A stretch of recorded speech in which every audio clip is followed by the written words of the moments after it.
বিষয় নিয়ে কথা বলছি সেটা হচ্ছে যে আপনারা জানেন এর আগে আপনারা কারিগরি শিক্ষা বোর্ডের হাজারো হাজারো সার্টিফিকেট মার্কশিট টাকার বিনিময়ে অবৈধভাবে বিক্রি করে সেগুলি আবার অনলাইনে ভেরিফাইড করে আপলোড করে তার মতো জঘন্য কেলেঙ্কারি ঘটনা কিন্তু ঘটেছে এবং ইতিপূর্বে কখনো এগুলি ঘটে নাই। সে সংক্রান্ত আমরা ঘটনাস্থলে কিন্তু আপনাদের নিয়ে আমরা গিয়েছিলাম পাইকপাড়া। সে পাইকপাড়া ডিসি লালবাগ বিভাগ আমি সহ আপনারা অনেকেই ছিলেন। আপনারা নিজেরাই দেখেছেন যে এখানে যে সিস্টেম অ্যানালিস্ট শামসুজ্জামানের বাসা, এই বাসা থেকে বের হয়ে সেখানে কোথায় সে কারখানাটা সে তৈরি করেছিল এবং কোথা থেকে সে তার ওই যে বোর্ড থেকে সে যে সার্টিফিকেটের কাগজগুলি হাজার হাজার কাগজ নিয়ে আসতো, এগুলি আপনারা দেখেছেন। আমরা এর সাথে জড়িত আমরা 6 জনকে আমরা ইতিমধ্যে গ্রেপ্তার করেছি। 6 জনের মধ্যে 5 জন ইতিমধ্যে আদালতে 164 করেছে, নিজেরা দোষ স্বীকার করে অন্যরা কারা কারা তাদের কথা স্বীকার করেছে। এবং সেখানে সেই সংক্রান্ত বিষয়ে আপনারা সেটা জানেন, আমরা চেয়ারম্যান সদ্য যে মানে মানে কারিগরি শিক্ষা বোর্ড থেকে যে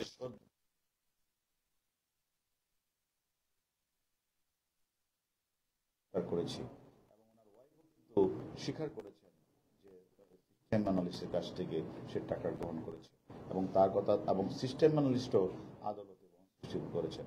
তার তদন্তের ধারাবাহিকতায় কিন্তু আজকে কারিগরি শিক্ষা বোর্ডের চেয়ারম্যান এবং আমরা পরীক্ষা নিয়ন্ত্রককে আমরা জিজ্ঞাসাবাদের জন্য ডিবি অফিসে নিয়ে এসেছি এবং আনার পরে আমরা তাদের কাছে যে বিষয়টা জানতে চেয়েছি যে সার্টিফিকেট চুরি করার নির্দিষ্ট ওয়েবসাইটে পাসওয়ার্ড ব্যবহার করে আপলোড করার নানা রকম অনিয়মটা সংঘটিত হয়েছে দিনের পর দিন, মাসের পর মাস। এবং উনি একজন চেয়ারম্যান, তাই না? উনি এই প্রতিষ্ঠানের নির্দেশনা দেন, লিডারশিপ দেন। সেই প্রতিষ্ঠানে থেকে কাগজ নিয়ে যাচ্ছেন, সিসিটিভি আছে, তারা দেখছেন।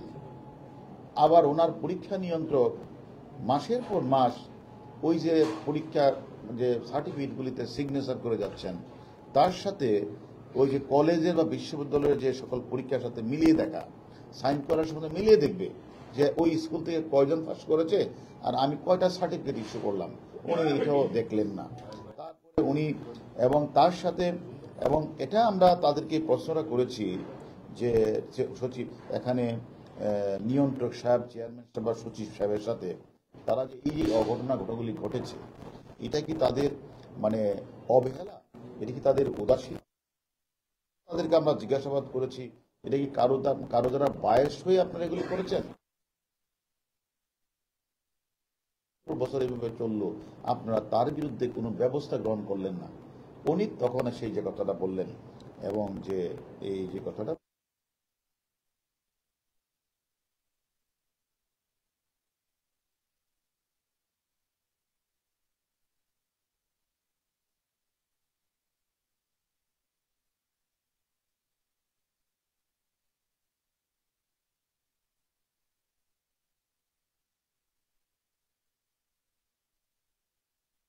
দায় এড়াইতে পারেন না।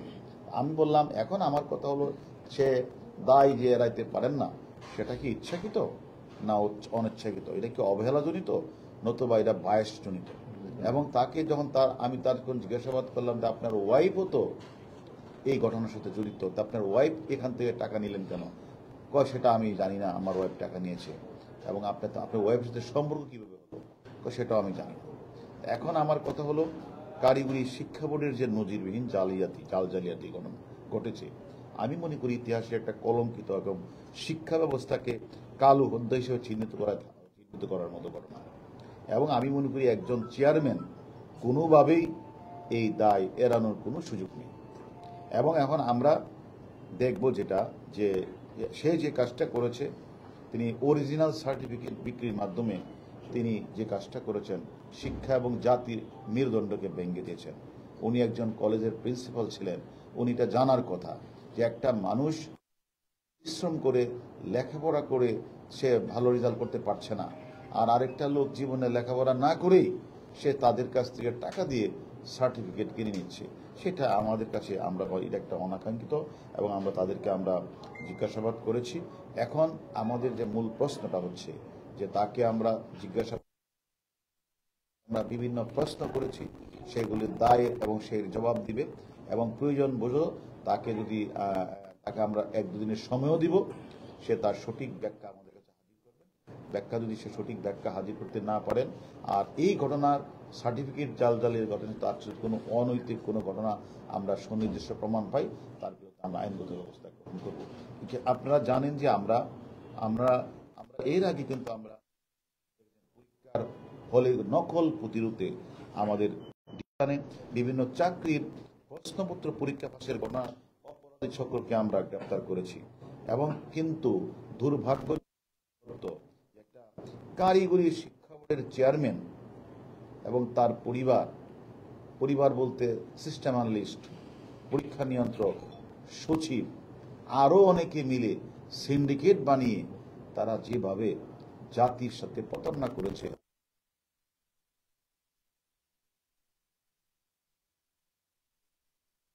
আমাদের সাধারণ মানুষ তথা বাংলাদেশের মানুষের কাছে এটা কাম্য হতে পারে না। তাই আমরা একে একে থেকে আমরা আইনের আওতায় নিয়ে আসবো। এই বিষয়ে কাউকে আমরা ছাড় দেব না। তার মানে তাকে আপনারা আরো 2 দিন সময় দিচ্ছেন, যে প্রশ্নগুলো আমরা তাকে আরো জিজ্ঞাসাবাদ করবো এই জন্য যে আপনারা জানেন যে প্রশ্নগুলি আমরা করেছি,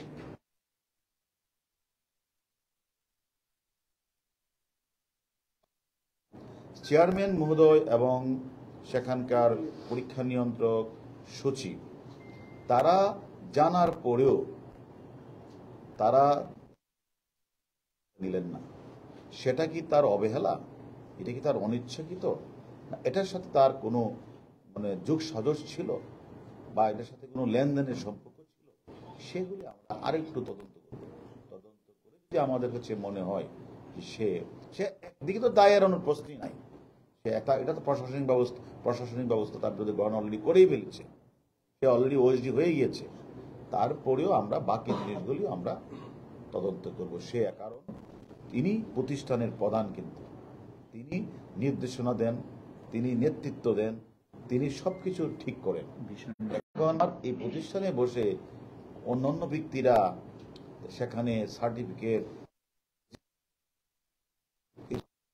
দিবে, এটা আবার টাকা নিবে, আবার বিভিন্ন দপ্তরের লোকজন যারা এটাকে জেনে ফেলেছে তাদেরকে আবার টাকা দিয়ে ম্যানেজ করে ফেলবে। এটা তো আসলে হতে পারে না। এটা আমাদের বোর্ডের এ ধরনের জালিয়াতির ঘটনা আসলে ইতিহাসে একটা কলঙ্কিত অধ্যায় হিসেবে আমি মনে করি চিহ্নিত হয়ে থাকে।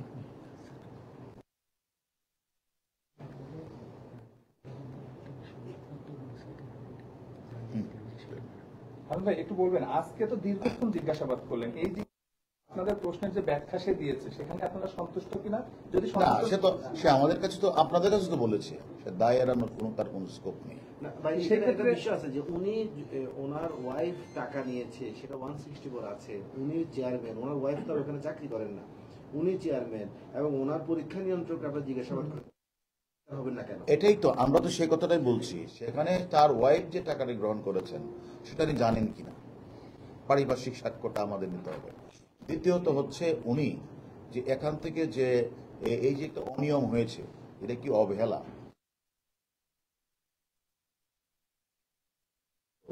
আমাদের আরো কিছু বিষয় জানতে হবে যে এখানে যে আমরা যে সার্টিফিকেট বলি, এগুলি কোথায় কোথায় বিক্রি হচ্ছে। এখন তাকে যদি আমরা আজকে যদি তাকে আমরা যদি আইনগত ব্যবস্থা গ্রহণ করি, আমাদের কাছে তো আরো অনেকগুলি প্রশ্ন রয়েছে, যে প্রশ্নগুলি বুয়েটের একদল প্রতিনিধি আসবে, তারা এটা ভেরিফাই করতে আসবে, তাদের সাথে আমাদেরও টিম থাকবে। সেগুলি কতগুলি সার্টিফিকেট তারা ইস্যু করেছেন, কতগুলি সার্টিফিকেট তারা বিক্রি করেছেন, সার্টিফিকেট আমাদের তারা বের করতে পারলে আমরা তখন বুঝতে পারবো তারা কত সংখ্যক সার্টিফিকেট তারা বিক্রি করবে, এবং সেটার সাথে আর্থিক এগুলি আমরা খুঁজে বের করে তারপর আমরা সময় নিলাম। আমরা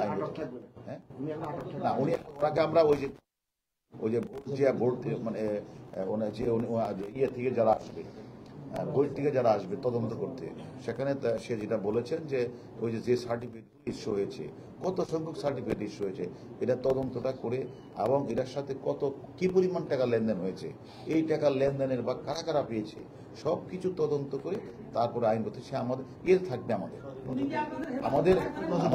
আমাদের নজরদারিতে থাকবে। আমার তো আরো তদন্ত আছে, এখন আমি যদি সবাই যদি জেলে পাঠিয়ে দিই তাহলে আমার তদন্তটা করবে। আমাকে একটু সময় দিতে হবে যে বাকি সার্টিফিকেট গুলি কারা নিয়েছে, কারা টাকা দিয়েছে, সেই টাকার সাথে এমনকি শুধুমাত্র তো টাকা চোর না, সারা বাংলাদেশে আপনারা জানেন কিনা, তারপরে পলিটিক্যাল স্কুল ইনস্টিটিউট, তারপরে অনেকেই কিন্তু এই সনদ মানে যে জড়িত, আমরা তাদেরও তো খোঁজখবর নিতে সার্টিফিকেটটা নিয়েছেন, তারা কি চেয়ারম্যানকে টাকা দিয়েছেন, তারা কি পরীক্ষা নিয়ন্ত্রক দিয়েছেন, না সচিবকে দিয়েছেন, অথবা সবাইকে অ্যাভয়েড করে শুধু সিস্টেমের সাথে যোগাযোগ করেছেন, এটা তো আমাদের একটু সময়। যারা অন্যায় কাজটি করেছেন তারাও জড়িত, কারণ এখন যদি কেউ রক্ষক হয়ে যদি কেউ বক্ষকের দায়িত্ব পালন করে আর সরিষার ভিতরে যদি ভূত থাকে তাহলে কাউকে ছাড়তে হবে না। গত 25 জনের কথা বলেছিলেন, চিহ্নিত করা হয়েছে, তাদের কি কাউকে? আমাদের কাজ চলছে,